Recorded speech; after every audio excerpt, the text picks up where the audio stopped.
جی عزیز طلبہ، تو میں عرض کر رہا تھا کہ قرآن پاک کے منکر، قرآن کے دشمن، دین اسلام کے دشمن بڑے بڑے آئے، تاریخ گواہ ہے۔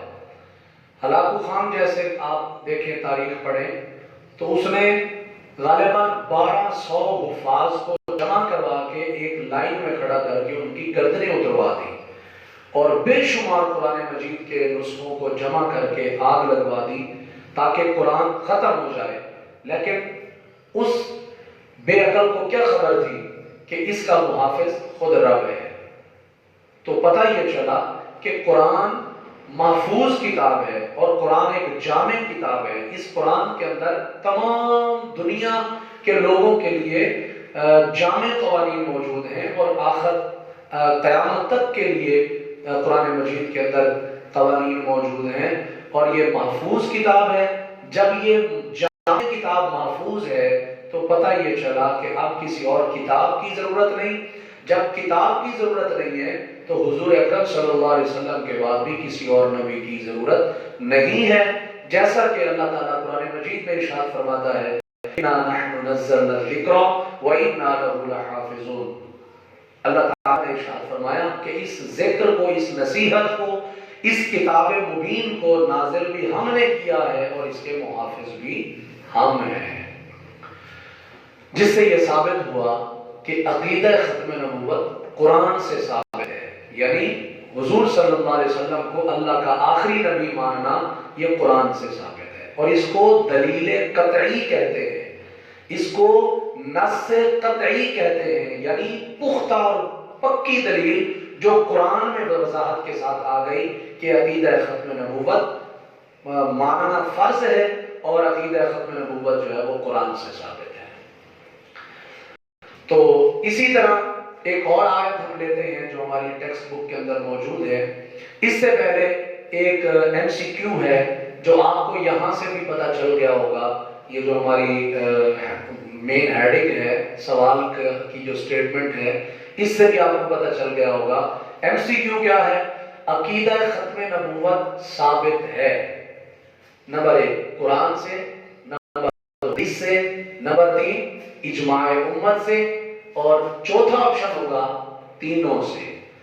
تو آپ سمجھ گئے ہوں گے کہ رائٹ آپشن کیا ہوگا؟ تینوں سے۔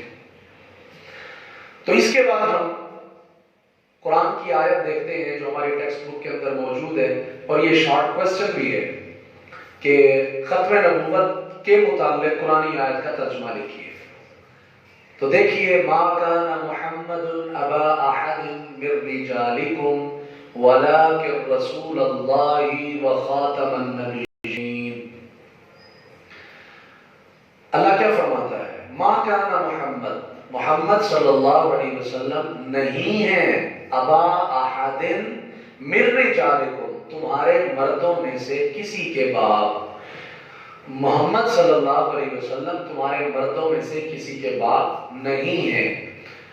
اب یہ بات سمجھنے کے لیے آپ وہ 10th کلاس کے اندر جو آپ نے سورۃ احزاب پڑھی تھی، اس کے اندر آپ نے حضرت زید جو نبی پاک کے منہ بولے بیٹے تھے، ان کی شادی نبی پاک نے حضرت زینب کے ساتھ کی، تو وہ والا واقعہ وہ آپ سورت پڑھیں گے تب جا کے آپ کو یہ بات سمجھ آئے گی۔ بہرحال یہاں ہمارا یہ ٹاپک نہیں ہے، فی الحال ترجمہ سنیے۔ محمد صلی اللہ علیہ وسلم تمہارے مردوں میں سے کسی کے باپ نہیں ہیں، وَلَٰكِن رَّسُولَ اللَّهِ، اور لیکن وہ تو اللہ کے رسول ہیں، وَخَاتَمَ النَّبِيِّينَ، اور نبیوں کے خاتم ہیں، آخری نبی ہیں۔ تو یہ ترجمہ ہو گیا۔ اب اس آیت کی تفسیر میں بہت سارے مفسرین نے لفظ خاتم کا معنی آخری نبی کیا ہے۔ بہت سارے بے شمار مفسرین نے اس خاتم سے مراد آخری نبی قرار دیا ہے، اور یہ بھی ایک ایم سی کیو ہے۔ ٹیکسٹ بک میں آپ اس کے نیچے، اس آیت کے نیچے جو عبارت لکھی ہوئی ہے اس کے اندر آپ دیکھیں گے مفسرین کرام نے خاتم کا معنی آخری نبی لکھا ہے۔ اس کے بعد اب ہم چلتے ہیں اگلے ٹاپک کی طرف۔ یہ اگلا پورشن ہمارا، اسی سوال کا پہلا حصہ ہم نے پڑھ لیا عقیدہ ختم نبوت قرآن سے ثابت ہے، اب دوسرا ہے حدیث سے ثابت، اس پر دلائل دیجیے۔ آئیے ہم کتاب سے ہی کچھ حدیثیں ہیں وہ پڑھتے ہیں۔ کتاب کے اندر آپ نے دیکھا کہ لکھا ہوا ہے کہ پہلے جو انبیاء کرام آتے تھے وہ سلسلہ وار جو آتے اور چلے جاتے، ان کے متعلق ایک نبی پاک صلی اللہ علیہ وسلم کی ایک حدیث پاک ہے۔ آپ صلی اللہ علیہ وسلم نے فرمایا کہ بنی اسرائیل کی رہنمائی انبیاء کیا کرتے تھے۔ تو یہاں ایک ایم سی کیو بھی بن سکتا ہے کہ بنی اسرائیل کی رہنمائی کیا کرتے تھے انبیاء، اولیاء، عبادت گزار، فرشتے، تو رائٹ آپشن ہوگا انبیاء۔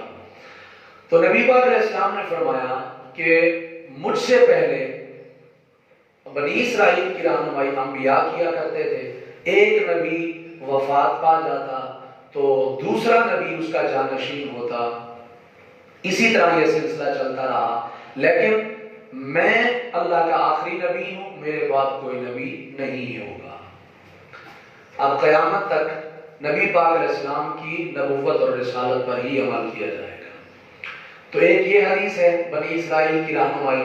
تو یہاں ایک شارٹ کوسچن بھی بن سکتا ہے کہ ختم نبوت کے متعلق کوئی ایک حدیث لکھیں، تو آپ یہ حدیث بھی لکھ سکتے ہیں۔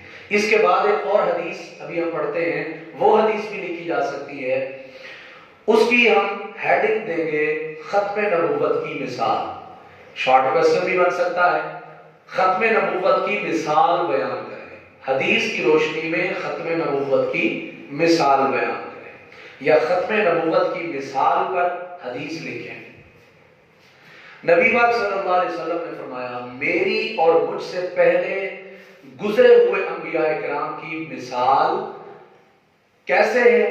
جیسے ایک شخص نے ایک عمارت بنائی، بہت ہی خوبصورت بنائی، لیکن ایک کنارے میں ایک اینٹ کی جگہ خالی چھوڑ دی۔ فرمایا کہ وہ اینٹ میں ہوں۔ اب اس حدیث کو ذرا سمجھیے کہ ایک شخص خوبصورت عمارت بناتا ہے، بڑی خوبرو، بڑی پیاری، بڑی دل کو لگنے والی، بڑی پیاری خوبصورت عمارت ہوتی ہے، لیکن دیکھنے والے آتے ہیں جب اس عمارت کو دیکھتے ہیں، سامنے ایک سوراخ ہے، اینٹ کی جگہ خالی چھوڑی ہوئی ہے، تو وہ کہتے ہیں یار یہ اگر یہاں اینٹ لگا دی جائے تو یہ عمارت مکمل ہو جائے گی، خوبصورتی میں اضافہ ہو جائے گا، تو یہ اینٹ یہاں ہونی چاہیے۔ تو مطلب اس اینٹ کے لگنے سے اب وہ عمارت مکمل ہو جاتی ہے۔ نبی پاک صلی اللہ علیہ وسلم نے مثال دیتے ہوئے فرمایا کہ حضرت آدم علیہ السلام سے جو سلسلہ نبوت جاری و ساری تھا، وہ سلسلہ چلتے چلتے چلتے چلتے وہ جو ایک خوبصورت محل تھا نبوت کا، اس کے اندر جو ایک کمی تھی وہ میرے آنے کے بعد مکمل ہو گئی، اب وہ سلسلہ نبوت ختم ہو گیا، اس لیے فرمایا وہ اینٹ میں ہوں۔ اس کے علاوہ یہ تو دو حدیثیں کتاب کے اندر موجود ہیں، اس کے علاوہ اور بھی بے شمار حدیثیں ہیں ختم نبوت پر، ایک دو اور میں بیان کر دیتا ہوں۔ نبی پاک علیہ السلام نے فرمایا لوگوں آگاہ رہو، سن لو، میں اللہ کا آخری نبی ہوں اور تم آخری امت ہو، لہٰذا میرے بعد کوئی نبی نہیں ہوگا، تمہارے بعد کوئی امت نہیں ہوگی۔ اسی طرح ایک اور حدیث سنیے، نبی پاک علیہ السلام نے فرمایا میں آخری نبی ہوں، میرے بعد کوئی نبی نہیں، اگر میرے بعد کوئی نبی ہوتا لو کان بعدی نبیا لکان عمر، اگر میرے بعد کوئی نبی ہوتا، یعنی نبی تو کوئی نہیں، اگر میرے بعد کوئی نبی ہوتا تو وہ حضرت عمر ہوتے، یعنی حضرت عمر کے اندر وہ صلاحیات موجود ہیں جو ایک نبی میں ہونی چاہیے۔ تو نبی پاک علیہ السلام نے فرمایا اگر اللہ کسی کو نبی بناتا تو حضرت عمر کو بناتا۔ تو اس سے یہ بھی پتہ چلا کہ حضرت عمر نبی نہیں بنے، وہ ایک صحابی تھے، خلیفۃ المسلمین تھے، ایک نبی پاک کے صحابی تھے، نبی نہیں بنے، جس سے پتہ یہ چلا اگر حضرت عمر نبی نہیں بنے تو پھر کوئی اور کیسے نبوت کا دعویٰ کر سکتا ہے؟ جو بھی نبوت کا دعویٰ کرے گا وہ جھوٹا اور کذاب ہوگا اور وہ جہنمی ہوگا، اور اس کو ماننے والے بھی جہنمی ہوں گے۔ اسی طرح ایک اور حدیث پاک ہے، نبی پاک علیہ السلام نے فرمایا میرے بعد 30 جھوٹے نبی آئیں گے، 30 جھوٹے نبی، ایسے جھوٹے لوگ ہوں گے جو ہر ایک یہ دعویٰ کرے گا کہ میں نبی ہوں۔ سیاتی من بعدی ثلاثون کذابون سیزعم انہ نبی، میرے بعد 30 جھوٹے نبی ایسے آئیں گے جو ہر ایک یہ دعویٰ کرے گا، ہر ایک یہ گمان کرے گا کہ میں نبی ہوں، جبکہ نبی پاک علیہ السلام نے فرمایا انا خاتم النبیین لا نبی بعدی، میں اللہ کا آخری نبی ہوں، میرے بعد اور کوئی نبی نہیں ہوگا۔ اسی طرح ایک اور حدیث پاک ہے، نبی پاک علیہ السلام نے حضرت مولا علی کرم اللہ وجہ الکریم سے فرمایا اے علی کیا تم اس بات پہ خوش نہیں ہو کہ تم میرے لیے اسی طرح ہو جس طرح حضرت موسیٰ علیہ السلام کے لیے ہارون علیہ السلام تھے؟ یعنی حضرت موسیٰ علیہ السلام جب اللہ سے ہم کلام ہونے گئے تو پیچھے جانشین کے طور پر حضرت ہارون علیہ السلام کو منتخب کیا۔ ہارون علیہ السلام بھی اللہ کے نبی تھے، تو نبی پاک علیہ السلام نے فرمایا کہ اے علی تم میرے لیے اسی طرح ہو جس طرح حضرت موسیٰ کے لیے حضرت ہارون علیہ السلام تھے، لیکن میں اللہ کا آخری نبی ہوں، میرے بعد کوئی نبی نہیں ہے۔ بہرحال اور بھی بے شمار حدیثیں ہیں، تو ان احادیث سے تو یہ بات ثابت ہو گئی کہ نبی پاک صلی اللہ علیہ وسلم اللہ کے آخری نبی ہیں۔ تو ہمارے سوال کا دوسرا حصہ بھی مکمل ہو گیا کہ عقیدہ ختم نبوت قرآن سے بھی ثابت ہو گیا اور حدیث سے بھی ثابت ہو گیا۔ اب تیسرا پورشن ہے اجماع امت۔ اجماع امت سے کیا مراد ہے؟ اجماع کا مطلب ہے متفق ہونا، اتفاق کرنا۔ پوری امت کا اس بات پر اتفاق ہے، اجماع ہے کہ حضور صلی اللہ علیہ وآلہ وسلم اللہ کے آخری نبی ہیں، آپ کے بعد کوئی نبی نہیں ہوگا۔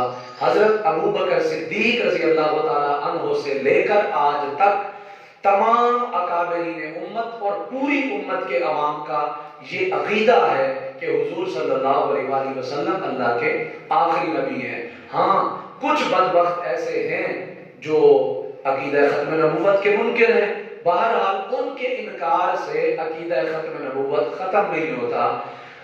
اکثریت اور جمہور امت کا اجماع ہے کہ حضور صلی اللہ علیہ وسلم اللہ کے آخری نبی ہیں۔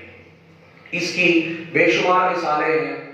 حضرت ابو بکر صدیق رضی اللہ تعالیٰ عنہ کے دور خلافت میں آپ نے پڑھا سنا جانتے ہیں کہ نبی پاک علیہ السلام کے وصال پرملال کے بعد حضرت ابو بکر صدیق کے دور میں ایک مسیلمہ کذاب نامی بدبخت نے نبوت کا دعویٰ کیا تھا۔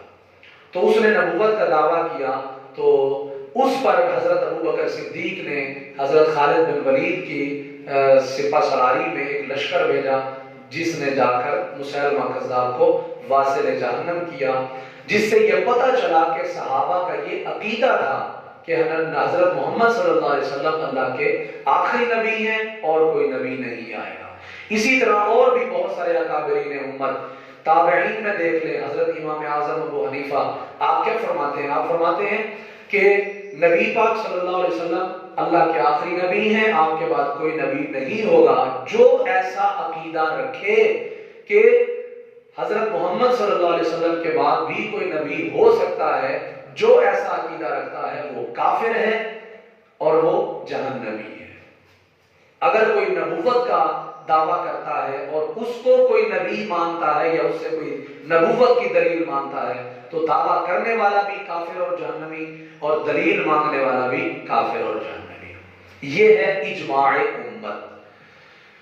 تو آئیے آخر میں چند جھوٹے مدعیان نبوت کے نام، یہ شارٹ کوسچن بورڈ میں آتا ہے کہ چند جھوٹے نبوت کے دعویٰ کرنے والوں کے نام لکھیں۔ مدعیان سے مراد دعویٰ کرنے والے، تو اس کے اندر آپ دیکھ سکتے ہیں مسیلمہ کذاب، اسود انسی، طلیحہ بنت خویلد، اور موجودہ دور کا جو فتنہ ہے مرزا غلام احمد قادیانی۔ تو بہرحال ثابت ہو گیا کہ عقیدہ ختم نبوت قرآن سے بھی ثابت، حدیث سے بھی ثابت اور اجماع امت سے بھی ثابت ہے۔ امید ہے کہ آپ کو آج کا لیکچر اچھی طرح سمجھ آیا ہوگا۔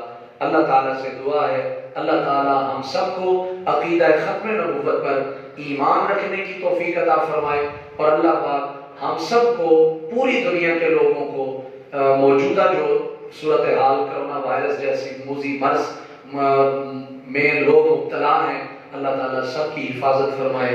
السلام علیکم ورحمۃ اللہ۔